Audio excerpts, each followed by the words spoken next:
Hello, everyone, and welcome back to the Maren Show. My name is Jonathan Van Maren, and today we're going to be discussing a topic that is very close to my heart, and that is the subject of abortion.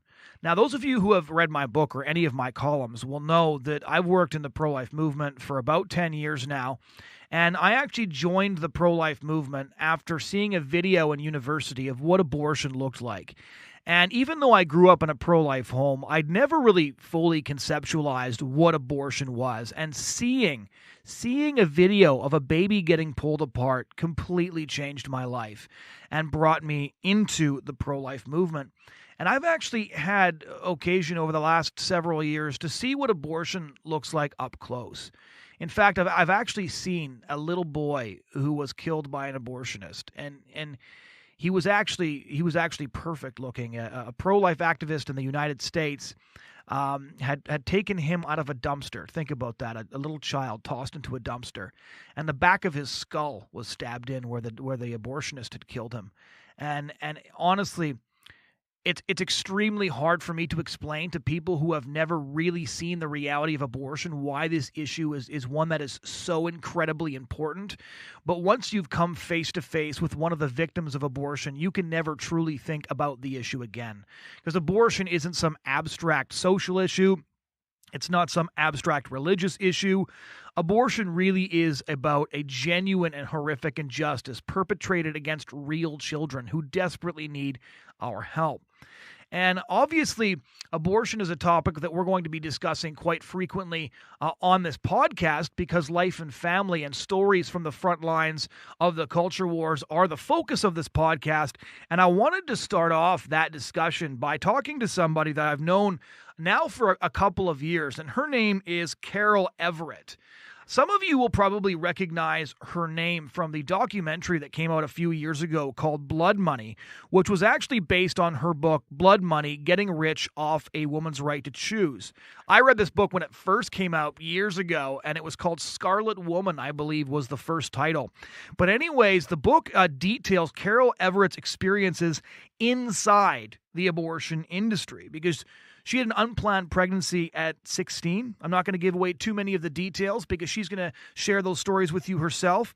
And then she spent 6 years selling abortions to other people, running several major abortion clinics in Texas.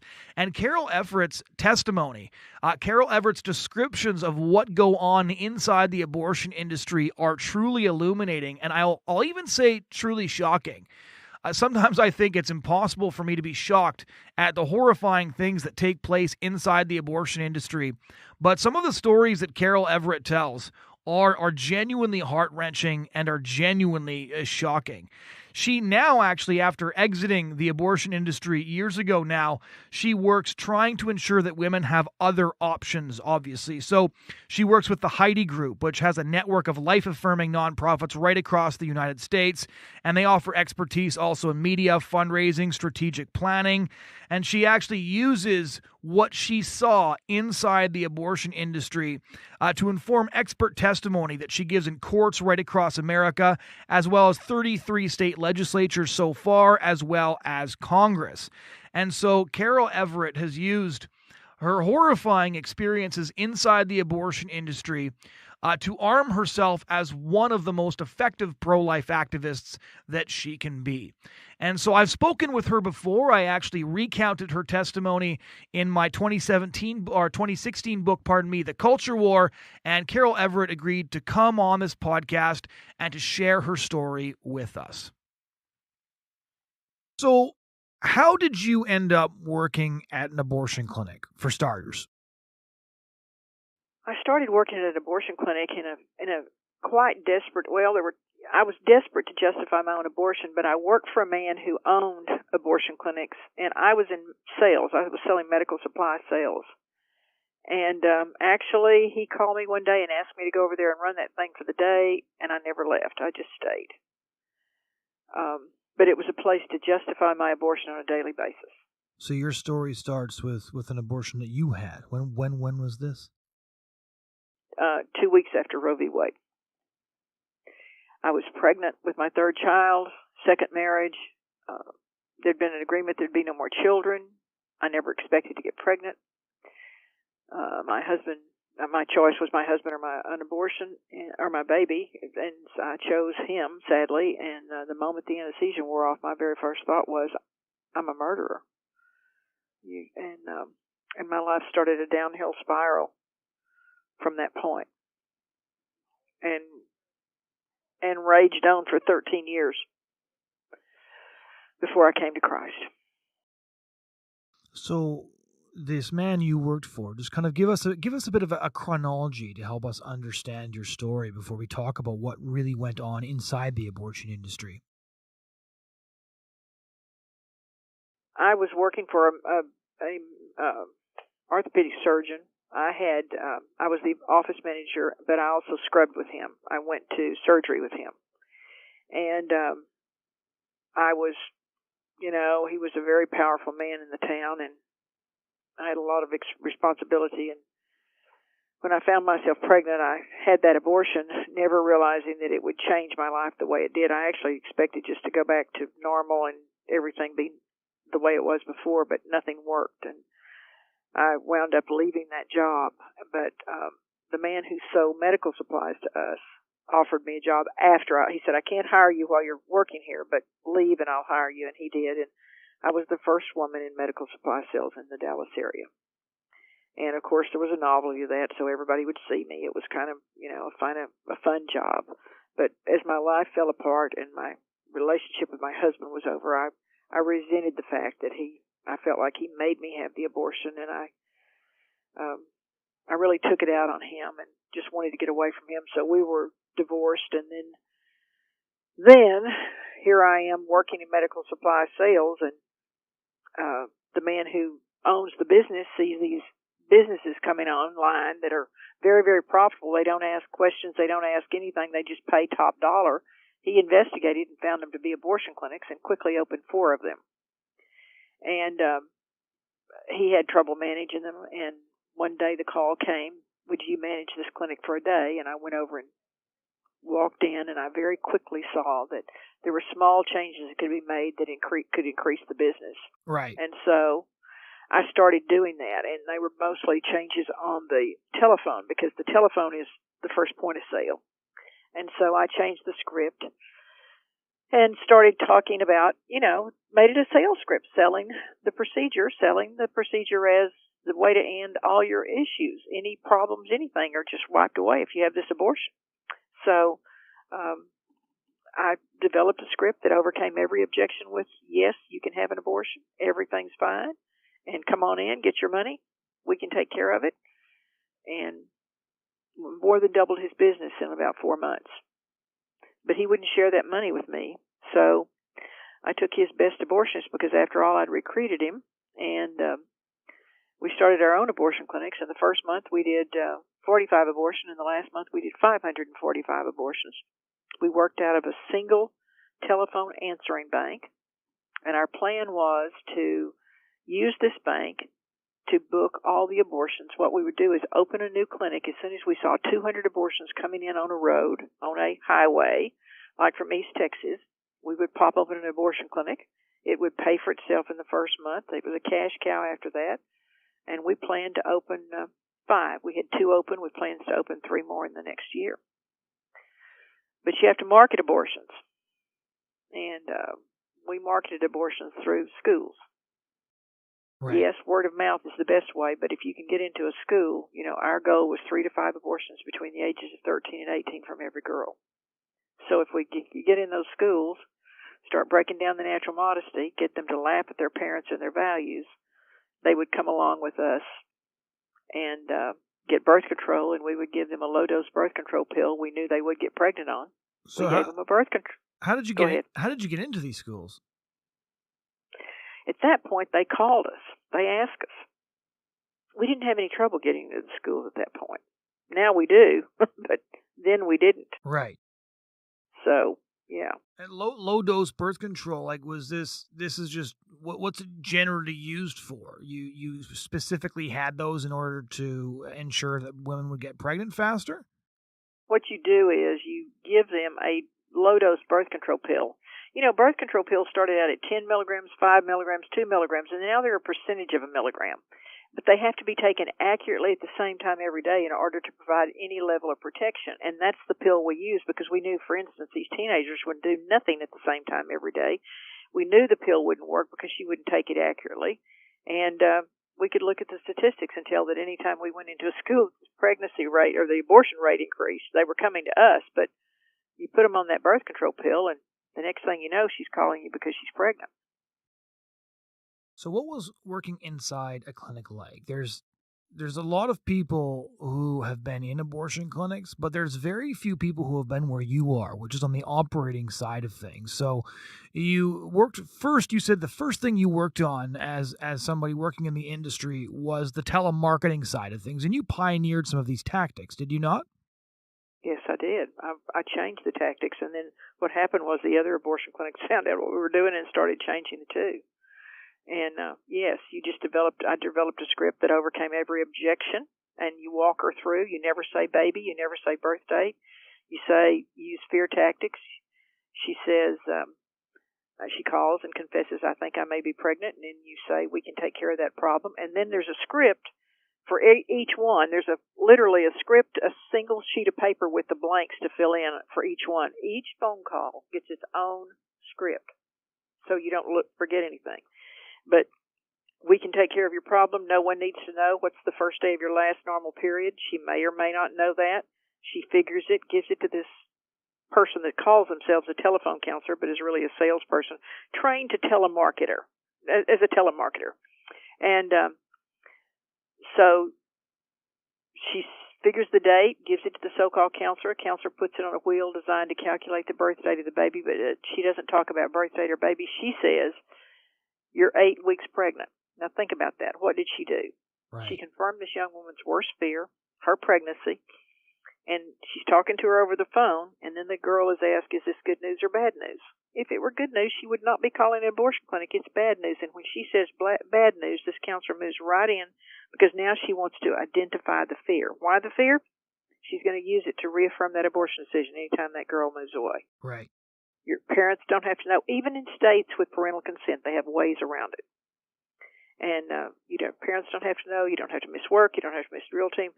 The girl doesn't know what they're looking for, and she blurts out the fear. And now she has armed that telemarketer with everything she needs to sell that abortion over and over again. And then, come on in, get your money, come on in. And if she says she doesn't have her money, you help her get it. You say, borrow money. Get $5, $10, $20 from each friend, pay them back, and get a job, pay them back in 6 months or a year. But borrow the money, get it, come on in. Now they're doing something different. Now they have a donor who will pay a portion of abortions if the woman is truly in need. But then we didn't, so it was come on in, and then you get the appointment made as soon as possible, because the longer she thinks about it, the more likely she is to not show or to talk to somebody else who'll talk her out of it. So get your money, come on in. Can you come in the morning? Can you come in today? Can you come in the morning? And then you greet her at the door. The telemarketer is supposed to greet her at the door and act like she's her friend and take her back and check her through. And then she goes back for a pregnancy test. She's allowed to watch her pregnancy test become positive or negative. If it's positive, they grab her elbow, the bony part of her elbow, and say, see there it is, you're pregnant. Let's just do it right now, okay? And she goes up front devastated, but she goes up front and pays before she moves any farther along. But a huge percentage of these girls are not pregnant. And if you look at our pregnancy centers today, you can tell that they're not pregnant, because about 30+% of the women walking through the door of our pregnancy centers today are not pregnant. In some cases, as high as 70%. But you take this girl back for a sonogram. Now, ultrasounds were really new then. Right. It wasn't like everybody knew what they were. So you take her back to see what she knows about sonograms. You put her on the table. Doesn't make any difference. They're still doing the same thing. They find a blob in her abdomen. I could put you on a table and you could be pregnant, because all we look for is some gas. Just a blob. And you say, see there it is. You're pregnant. And she doesn't know what an early pregnancy looks like. And grab her elbow. Why don't you just do it today? And the sad thing about that is we don't know how that figures into the infertility rate, because the abortionist has to have a specimen, so he scrapes out more of the lining of the uterus. He does his own tissue check on that one. We don't know how many of those women are maimed beyond getting pregnant again. But we do have a high rate of infertility now. We know that. And then, anyway, it makes no difference at that point. They're lined up for counseling. And the counseling is just an extension of the sale. They ask two questions. Every woman asks the same two questions. She asked, is it a baby? We trained our people to say what was comfortable for them, but we would say, no, it's a glob of tissue, it's a blood clot, it's not a baby. And yet we knew in the back room that we had to go back there, and as early as an abortion could be done, we had to reconstruct that baby to be certain that the doctor had gotten all the baby's body parts. So we knew what we were doing. And then the second question is, does it hurt? And you open and close, the counselor opens and closes her fist and says, no, your uterus is a muscle. It's a cramp to open it, a cramp to close it. And she keeps opening and closing her hand. And when the girl starts opening and closing her hand to see if it hurts, you got her. She believes you that it's not going to hurt. Right. The truth of the matter is, it is very painful because it is an unnatural interruption of one of God's processes. You can't just break into a very early pregnancy. Uterus for sure is really tight and hard to dilate, but it's unnatural. It's unnatural and it's very painful. And then after the procedure, usually somebody will go in and hold her hand and talk to her through the procedure more to keep her quiet than anything else. But sometimes they don't do that. And sometimes there are two of them in there. If it's a big baby abortion with no anesthesia, there'll be two people in that room because, first of all, she's going to have a lot of pain and she's going to be moving a lot, and the doctor's not going to be happy with that. But after the procedure, she's taken to the recovery room, and that's kind of the resale room. That's where they get her in there, get some juice in her, get some crackers in her, get her feeling better, check her bleeding, ask her what kind of birth control she wants. She's going to say, I'm never going to have sex again. And they say, no, that's today, but start taking these pills on Sunday. You'll never have a period on the weekend that way, blah, blah, blah. And they give her another low-dose pill prescription. And she leaves. And sadly, too many of them have problems. But the truth of the matter is, we need to go back to the abortion room because the doctors are working each doctor's working out of two rooms. And he goes into one room and does that abortion. He walks across the hall, no operative notes, no surgical scrub, walks across the room, re-gloves, and starts abortion number 2. At the end of the day, he'll sit down and write in all those charts, and no doctor in the world can remember everything that actually went on. Right. That much later with 30 people or whatever they've got that day. How many abortionists did you have in the clinic? Well, we had 9, and we worked 2 and 3 at a time. Right. Yeah, we like to get it done and get out of there, and so we got as many in as we could, as many patients in as we could, and as many doctors in as we could. So, and then the big baby abortions are first because they bleed more, lose more fluid, and she has to stay in recovery longer, and you do those up front. So you've got them out of the way, and they're in recovery all day, and then you're doing your first trimesters. What age is big? Say that again. What age is big? Oh, we went, the biggest baby we ever aborted or killed was 32 weeks. If we could get the right sonogram size on there so it didn't look like we were doing anything over 24 weeks, we'd do anything. But that woman she lost so much blood, she couldn't even stand up. Her blood pressure went to 0 every time she stood up. She was hospitalized. And that's another thing. 1 out of every 500 of those women the last 18 months I was in the building had a hysterectomy or a colostomy, and 1 woman died. Is that normal? Are those rates normal for abortion clinics? I think they are for second and third trimesters. Right. Yes.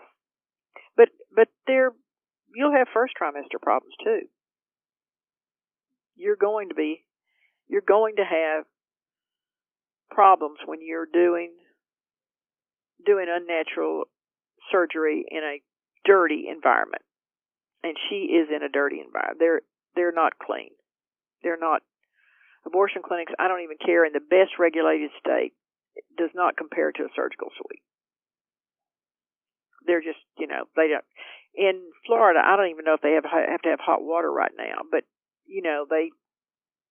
let's talk about instruments for a minute. Yeah. You've got 21 sets of instruments. You got 50 patients today. Okay, you're supposed to have sterile instruments. So how are you going to do this? Well, you're going to do the first 21 and everything's going to be fine. But they're going to be turning that sterilizer. Now, that sterilizer will only hold 2 sets of instruments at a time. So the first 2, get back in there. You have got to bring that sterilizer up to 270 degrees. If you're going to sterilize them, you're supposed to sterilize them for 20 minutes. Then you have to let the sterilizer go down. You have to cool the instruments, and you have to repeat it. I will tell you, by the end of that day, and somewhere around the 30th abortion, the abortionist is using cotton gauze pads because the instruments are so hot. He is searing that woman's cervix when he is sterilizing, when he is dilating it, because that instrument is so hot, it's cauterizing her cervix. It dilates it, but who knows what kind of damage that does. He can't hold the instrument, it's so hot. What is it doing to her cervix? By the end of the day, they're putting the instruments in Sidex, which is supposed to sterilize them, but you're supposed to leave them for 20 minutes plus. They're just dipping them in there and getting them out. The instruments are not sterile at the end of the day. There's just no way. What would the impact of using instruments that haven't been steriled on multiple patients on that sort of a surgery be? Well, today, with all the AIDS and STDs and things, it would be devastating. I can't imagine what it could be, because then we didn't have that kind of, truthfully, we did not have that kind of STD rate. We didn't have AIDS. We weren't talking about AIDS yet. But it cannot be good. It has to, just simple infections have to be passed on. But see, one of the reasons we don't know much about that is they give her a prophylactic antibiotic in the recovery room. She leaves that abortion clinic with an antibiotic. So, I don't know, but it cannot be good. And if for no other reason, you would think every state would regulate abortion clinics to the point of sterilizing instruments properly. Yeah. So what was it like to work and manage an abortion clinic? You've talked about, changing the way you sold abortions, a bit about the procedure, but what was that like for you? Describe the experience of running an abortion clinic.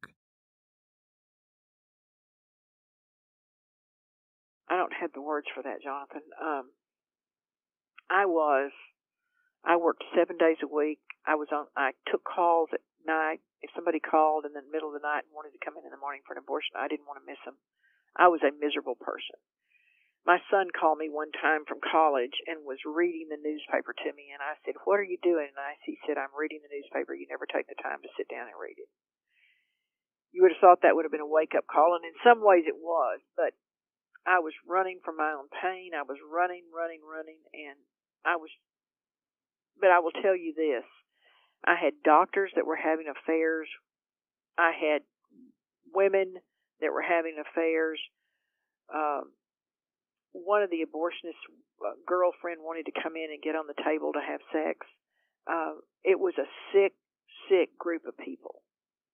And I was sick too. I was very, very, very harried. I mean, I didn't let myself think about anything. I did not give myself time to rest or to think or to do anything. Or to, I never cooked. I was just running all the time. And when you're running all the time, you never have time to stop and think about your life or what you're doing or where you're going. Right.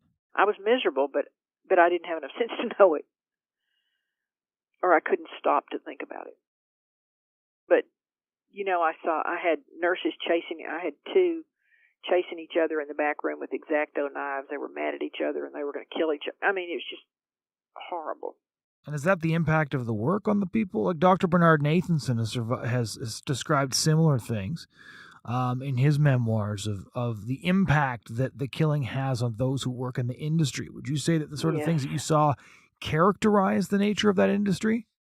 You can't kill every day without it affecting you. They say, I'm going to tell you, I don't know what you're going to do with this, but, they would laugh and joke about, here's looking at you when an eyeball went through the tube. That's not normal behavior. And one nurse committed suicide. And she worked with the biggest, baddest abortionist I've ever seen. He was Anyway, he was a character. But she committed suicide, and it was over her job.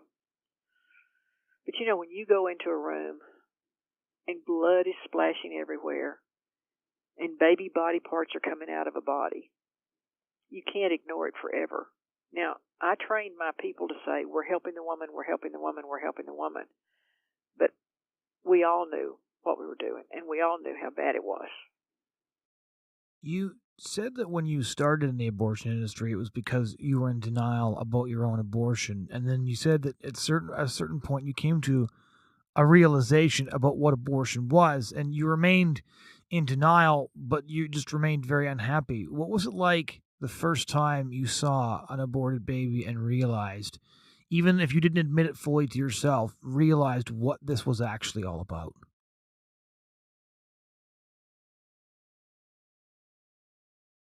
It was probably when I was in the first clinic and before I really started going in the rooms. I had a woman that worked for me who came in one morning and said, I'm not staying.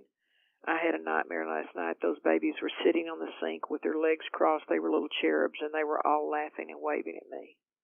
And I can't put another one down the disposal. And I guess that was maybe my first wake-up call, but I still wasn't going in the rooms. I still wasn't seeing what was happening. I wasn't watching it. But when I got back there in it, when Dr. Johnson started working over there, I started going in the rooms with him, and I couldn't deny it. I couldn't deny it. But I still, at that point in my life, I could not admit that I'd had an abortion. I couldn't admit it to myself. So I just kept telling myself, I'm living the life of a feminist, but I'm not a feminist. I'm supporting my children. I'm taking care of my world alone, and that's what we're doing to help these women. I told myself a lot of lies. I told myself lies every day to get through it. I know it's very, very difficult for you to talk about. We've talked about this before, but so many people believe the lies about what an abortion clinic is and what happens there and women's health care. And so many people think the, photographs that pro-life activists use are lies. They think that, we're talking about just a clump of cells. They think that, an abortion clinic is a normal healthcare facility. Can you just describe some of the things that you saw and some of the stories that you experienced to give our listeners a sense of what really happens? Because you're one of the few people who worked in an abortion clinic before leaving and eventually joining the pro-life movement as somebody, on the other side. And you have this wealth of knowledge that other pro-life activists simply do not have access to. The thing that popped in my head when you said that was that the abortionist will kill the baby, but they don't care about the mother either. She's just another fee to them. They make $50 minimum up to 50% of the fee. A second trimester abortion in California can be $12,000. They put $6,000 in their pocket. And when they destroy a woman, they don't seem to care about it either. And the one that pops into my mind is Cheryl, this model who came into the clinic and, really, really cute, sexy little girl, and jumped up on the table and told the doctor she wasn't wearing underwear, and he did her pelvic and he sized her and he said she was doable, and he put her on the table, and I was with him, in the room with him.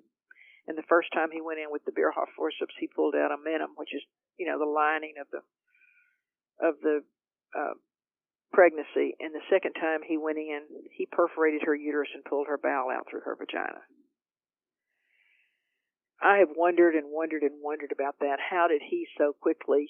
He had to miss the placement of the baby the placement of her uterus in order to go through that wall and pull that bowel out so quickly. But he pushed it back in and he said, this is over. Get her to the hospital. And he called a friend of his. We did not take her to the closest hospital. We were right there by Parkland. We took her across town, across Dallas to Garland, to a hospital where no one would ask questions. And his friend, the surgeon, met me. I put her in my car. I took her across town. the surgeon came out on the emergency room deck or whatever it was and said, I am not covering for him. I am not covering for him. I am not covering for him. And here I am with this girl with an IV in her. Obviously something's wrong. The ER people are trying to find out what's going on with her. This doctor is supposed to be my cover, and he's not my cover, and I don't know what to do. Anyway, I get her in, and about that time, the abortionist, Harvey Johnson, shows up, and he puts his hand, as he had done to so many people. This is what he did. He would put his hand on your neck, and he would start whispering to you. And he started whispering to that doctor. And I don't know what he did. Did he threaten him? What did he say to him? Because the doctor just calmed down. And they took that girl back to the operating room. And I went to the doctor's lounge and just sat. And 7 doctors operated on her. They made the notes that it was an abdominal pregnancy. There's no way he would have started that. He would have been able to tell an abdominal pregnancy would have been hard and knotting and stuff. It wouldn't have felt like a normal uterus. But they lied on the chart. They said it was an abdominal pregnancy. That girl left there with a resection bowel and a colostomy bag. Now, you've got a lawsuit bigger than Dallas, but you've got 7 doctors swearing that it was an abdominal pregnancy and that he couldn't have done anything else about it. And then you've got him deciding that he's going to take care of this some way, so he starts dating this little 22-year-old so she won't sue. And sadly, she didn't. Wow. But they don't care about women. If they cared about women, they would say, you know, have you thought about giving life to this baby? They don't ever say that in an abortion clinic. That's the enemy. Life is the enemy. You never bring it up. You never talk baby. You never talk birthday. There's certain words you never say. But I'm going to tell you something. That made me sick to my stomach. That one was probably the turning point for me. There were 2 turning points. And the other one was when we killed Cheryl. This was a beautiful woman. She had a 14 or 16-year-old, I can't remember, and she had a 2-year-old, and she was pregnant. And they were living together, and they came in, and she had a discount coupon. Or I gave her a discount coupon, I think. Anyway, they didn't have enough money, and it was like $600 or $700. She came in and paid her money. She was on that table. It looked like everything was fine, but she would not stop bleeding. And I was up, cleaning out the office, and we were closing up for the night. And Harvey came back and got me and put his hand on my neck, as he was so prone to do when there was a problem, and took me back and said, she's hemorrhaged, but I think she's all right. And when we turned that corner, she was in a pool of blood in that bed. So, of course, I had them clean her up and get her out of there. Why in the world did you let her stay there like that? And he left. He was going to go out and have margaritas, and he told me to call him if anything happened. Well, I didn't go back to finish the office. I stayed back there, and her blood pressure was erratic, which would be an indication of bleeding. And she finally stopped bleeding. I called Harvey, couldn't get him. He wouldn't answer my calls, couldn't reach him. And finally, about 10 o'clock that night, her boyfriend said, she's okay, let me take her home. Well, I didn't know what else to do, and she had stopped bleeding. So when I get a call about 4 o'clock in the morning, and it's Harvey saying she's dead. Her boyfriend had called the answering service. It didn't go to me. Harvey did get it. And he didn't have any of the history. And he told him, he said, she's cramping. He said, put her in a tub of hot water. Well, what that does is it opens up the uterus. And if there's a clot or something, usually it'll come out. But in this case, she had a cervical tear, and the last little bit of blood in her body drained out. And so he called Harvey back and said, she's not breathing. And he said, get her to Presbyterian. He took her to the hospital. And Harvey went over there. And he had just enough favors that no one called the press, no one called the police. That woman bled to death because he had better things to do. It would have been so simple to put her in the operating room. We could have even sutured that in the clinic, but Right. He was gone. And that was a huge turning point for me. I thought, I'm complicit in this, and I can't do this. And then very quickly we were caught attempting to do abortions on women that weren't pregnant, and that was it. How did you get caught for doing that? We had a woman who was a reporter who decided she wanted to do an expose on abortion clinics, and she and two other her friends went to the doctor to be certain they weren't pregnant, and came in our clinic to see if we would attempt to do an abortion on them, even though they were not pregnant. And we did. This is what you do. If she's got a negative pregnancy test, you take her back, as we've already talked about this. You put her on the table. You do a sonogram. You show her a little blob. You say, see, there it is. You're pregnant. And then you get her money, and the doctor goes in, scrapes out more of the lining of the uterus, and then who knows what really happens to her. Well, these women came in, and they were recording. They literally had recorders going, and actually had cameras going, camera in her purse. And then the sonogram tech that day said, yep, babe, there it is, you're pregnant, why don't you just do it today? And she got off the table and left, but she did an expose for 7 days, and that was my answer to prayer that God did not want me in the abortion clinic, and that's when I left. But the interesting thing is, when I left, they tried to blame everything on me, of course, and say it was all me.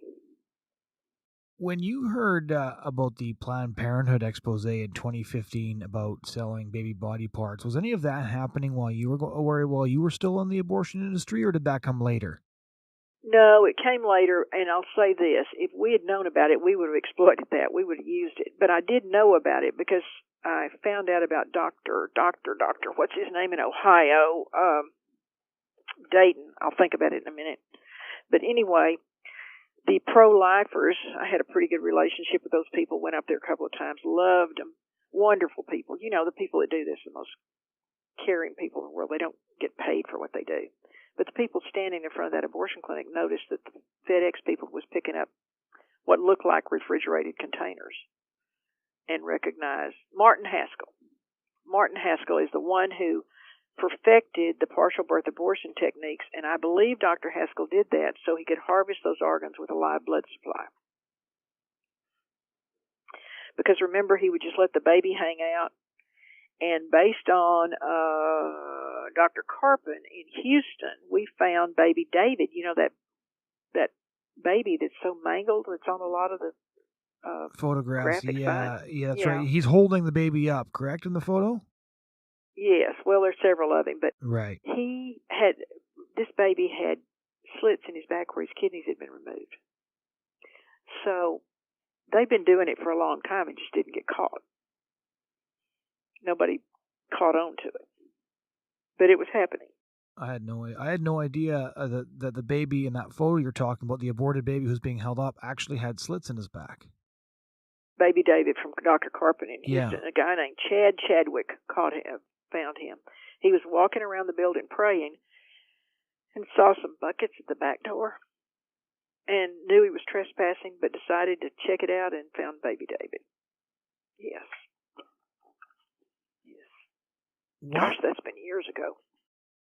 When all of the abortion workers and the members of the abortion industry say, and I know the answer to this, but I'd like to hear your perspective, when they say that the pictures of aborted babies used by pro-life activists are false, it's doctored imagery, they know they're lying, right?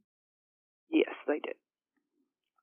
You have to put every single baby back together to be sure you got all the parts. If you leave a little arm or a leg or part in there, you're going to have an infected mother. And you don't need another lawsuit. So you check for they don't check for it to protect that mother. They check for it to protect themselves. Right. But they put them on an underpad and put the body back together. So you're sure it's all there. And I've seen that in more than one clinic. How is it possible to psychologically handle seeing the babies get put back together on a tray? You've partially explained this just in explaining the reaction of many of the workers, and I've written about this myself, the reaction of those who actually see the babies. But what was your experience? The people who work in abortion clinics are very hurt people. A lot of lesbians, a lot of rape victims, a lot of incest victims, a lot of post-aborting women. And they're so hurt they can't see beyond their own pain, but they can't admit their own pain. So seeing something like that, they almost take glee in it, that they can do it. It's very sick. It's very sick. It's very, they treat it like it's a normal, everyday procedure to see that. But just like that girl that told me the little cherubs would cross their legs waving at her, you can't do that forever. It affects you. And become very, I don't know, so hardened it's terrible. So very hardened it's very, very sad. So you kind of explained what some of the catalysts were to leaving, but how did you get out of the abortion industry after being in it for so many years? Well, I'm sure I've told you that the man, I know I told you before that a man, we were trying to expand the 3 clinics, and this man came in to help us in our expansion, we thought. He told us he could solve our problems and help us get this expansion going by meeting with him an hour a week for 4 weeks. And I started meeting with him, and that's when he shared Christ with me. And I prayed to receive Christ. I asked Jesus to come into my heart. And I didn't expect change. I didn't expect anything. But this man, Jack Shaw, had told me that he would be leaving in 30 days. And I thought, and he was going to take somebody with him. And I thought, great, he's going to take that crazy girlfriend with him, and my life will be perfect. But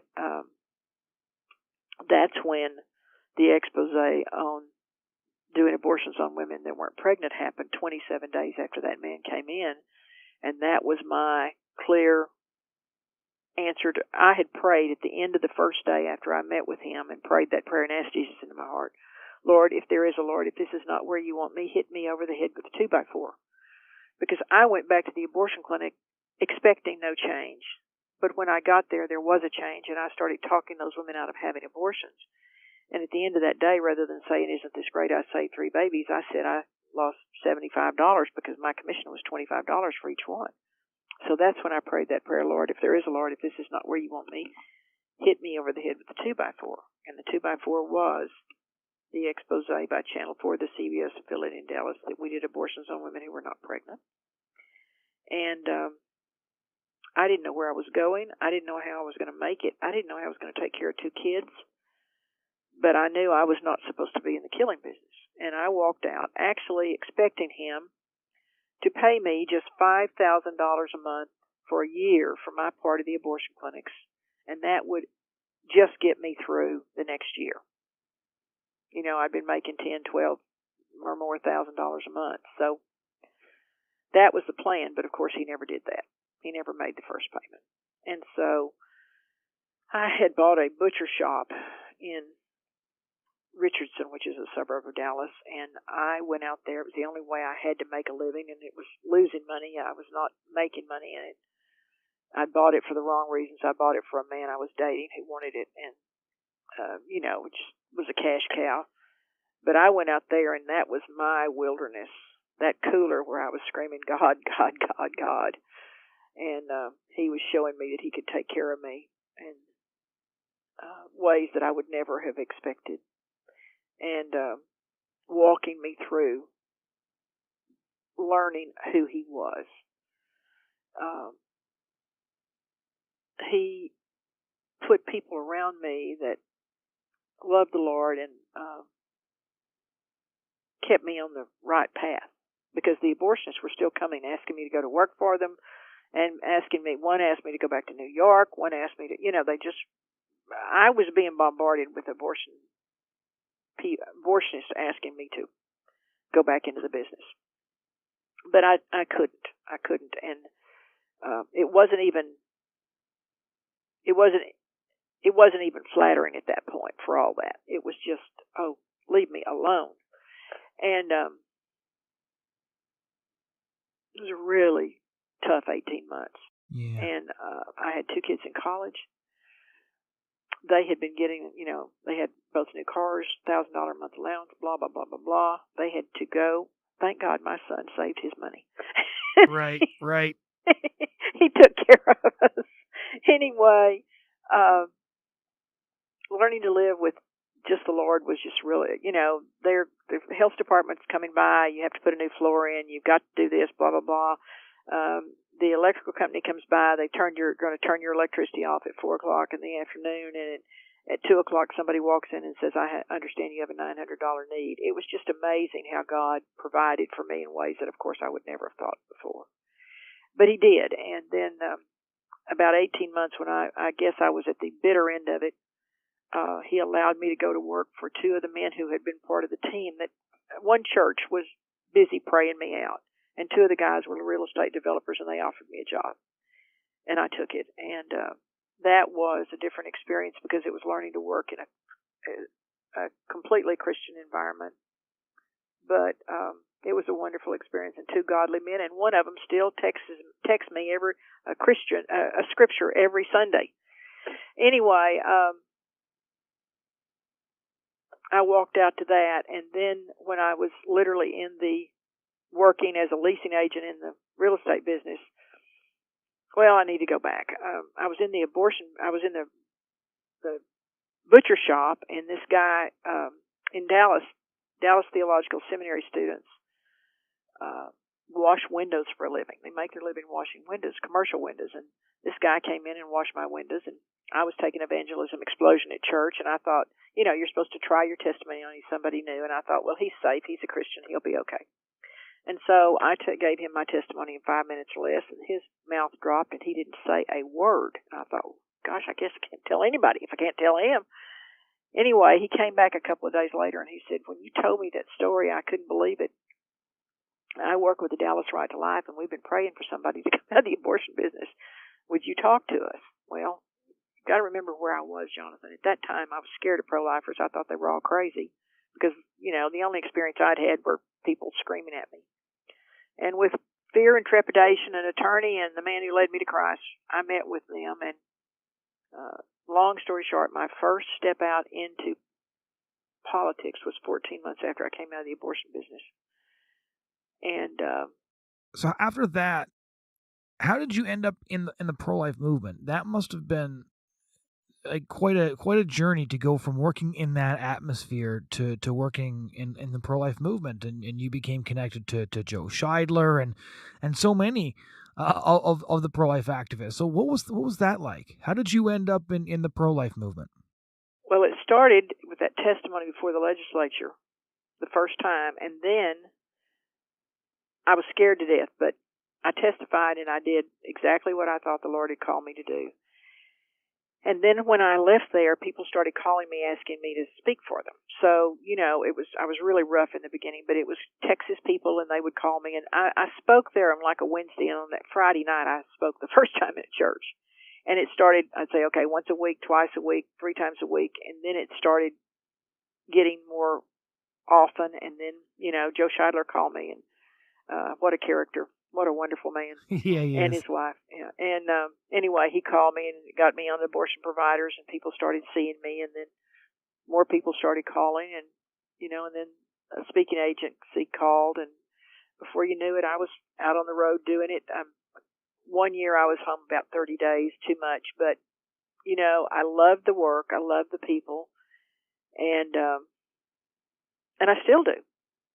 And I've tried, I've done different things, but I think that this movement is the most loving, caring group of humans in the world because they're doing it basically for other people. They're not doing it for themselves. None of them are. Not one of us. And they just take care of people in different ways, and it's amazing to me to see how God has put it all together, but I don't understand why. I don't understand why it goes on, and I don't understand what happened to me. I took this money because we had defunded Planned Parenthood in Texas, and I was absolutely certain that I would be the only pro-life group taking the money, and I was. And we were the only group with multiple providers. And they, day one, they started in on me, and it was the abortion providers and the abortionists and the Texas Tribune and the Texas Observer, and Representative Sarah Davis, the only Republican pro-choice legislator in Texas. And, I mean, they told me they were going to get me. They set up open records request on everything I did. And the state gave me the money July 2016, and April 2018 told me how to do it. And we had not done anything wrong, and we had not stolen any money or taken any money or done anything wrong, but we had not used the accounting system that they really wanted us to. And they renewed our contract September 1 and canceled it October the 12th. And the only thing that happened in that period of time was that the Texas Observer and the Texas Tribune did another article talking about how horrible we were. Right. We had 33 providers, and they were only counting them for people from 12. It looked like we weren't seeing anyone. We were probably seeing, probably hitting close to our numbers, but it was just really hard, Jonathan. This has been the hardest part of the pro-life movement I've been in, because it's constant attack. They broke into our office every day for 6 weeks. For months, they broke in every week. Every time you walk out, I mean, one of my grandchildren said to me, "Are you going to jail?" No. But, the way they make it look, I'm a crook. And with everything that you've seen and everything you've experienced, the last question I want to ask you is you have an opportunity to address all the listeners. Your experience, as you've just spent 45 minutes explaining, is a very unique one. What's the one thing you want people to learn from your experience? Oh, Lord, that's a loaded question. First of all, that it is life. And all of we pro-lifers are in this for the baby. But the woman is the decision maker. And when we reach the woman, we can save the baby. Sometimes I think we have our focus on the wrong thing. We forget that she is the one who's hurting and who needs our love to help her save that baby. And I've seen that over and over in this clinic. This morning, we had like 8 pregnant women in. And you can look at them and you can see the difference in them. You can see those that are holding their tummy and loving the baby, and you can see those that don't want anything to do with it, that have twisted faces and hurting women. And we have a lot of work to do. But the other thing, there's no one thing I can say, Jonathan. The other thing is we are a hurting nation from abortion. If there are over 60 million abortions reported, and remember, I knew, and Dr. C. Everett Koop and Dr. Vincent Rue found that 50% of abortions in 87, 88 were not reported. But we are a hurting nation from abortion, and we are not just, the women are not the only ones hurting.